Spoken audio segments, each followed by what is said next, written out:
ఈరోజు ఈ పనులన్నింటినీ కూడా చూస్తూ వైసీపీ ప్రభుత్వానికి ఒక అసూయ పుడతా ఉంది.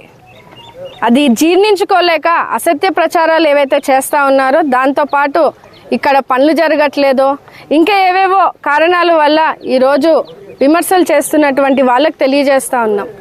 5 సంవత్సరాల వైసీపీ పరిపాలనలో కనీసం గ్రీసు పెట్టిన దాఖలాలు లేవు, ఒక నట్టు బిగించిన దాఖలాలు లేవు.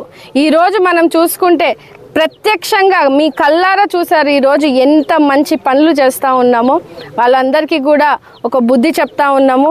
మేము మీలాగా మైకుల ముందుకు వచ్చి లేదా రంగు ఆర్భాటాలు చేసి అసత్య ప్రచారాలకి మేము రాము. పనితీరుతో మేము సమాధానం చెప్తూ ఈరోజు చేస్తున్నటువంటి పనులను మీకు తెలియజేస్తూ ఉన్నాము.